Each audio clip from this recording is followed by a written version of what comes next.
பார்க்க வேண்டியதுன்னா ஷோகேஸ் இதுதான் மெயின். வந்து எல்லாம் வந்துட்டு 80,000 வருது 70,000 சொல்லிட்டு இருப்பாங்க. வெறும் 19 ரூபாய்க்கு இது பண்ணி கொடுக்கலாம்ண்ணா.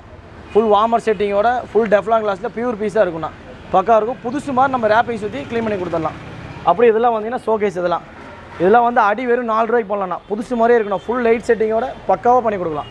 நீங்கள் இதில் வந்து எனி டேமேஜ் எதுனாலுமே ஒரு கிளாஸு டேமேஜ் ஆகி வருதுன்னா அதை நாங்கள் சேஞ்ச் பண்ணி கொடுத்துருவோம். ஒரு அடி 4 ரூபா வரும்ண்ணா. இதெல்லாம் உங்களுக்கு புதுசு வந்து இதெல்லாம் போனீங்கன்னா ஒரு 7 ரூபா 8 ரூபா எல்லாம் சொல்லிட்டு இருக்காங்க. புதுசு வேணாலும் நாங்கள் வந்து வெறும் 5,600 அடி பண்ணி தந்துட்டுருக்கோண்ணா இந்த பஜாரில். வாங்க அடுத்து இது எல்லாமே ஷோகேஸ் ஐட்டம் தானே. அடுத்து செகண்ட் ஃப்ரீசர்ண்ணா. ஃப்ரிட்ஜு அந்த மாதிரி வீட்டு ஃப்ரிட்ஜு இதெல்லாம் வந்து 4,000 பண்ணி கொடுத்துட்ருக்கோண்ணா. வீட்டு ஃப்ரிட்ஜெல்லாம் நியூ கண்டிஷனே தான் இருக்குண்ணா. நீங்கள் பார்த்தாலே தெரியும். அதிகபட்சம் 4 ரூபா 5 ரூபாய்க்கு மேலே இது இருக்காதுண்ணா. இது எப்பயுமே எங்கள்கிட்ட வந்து வீட்டு ஃப்ரிட்ஜ் ஸ்டாக் கிடைக்கும். ஃப்ரீசர் அது இந்த மாதிரி ஃப்ரீசர் ஐட்டம் எல்லாமே எங்கள்கிட்ட எப்பயுமே ஸ்டாக்ஸ். பார்க்க வேண்டியதுன்னா ஷோகேஸ் இதுதான் மெயின். வந்து எல்லாம் வந்துட்டு 80,000 வருது 70,000 சொல்லிட்டு இருப்பாங்க. வெறும் 19 ரூபாய்க்கு இது பண்ணி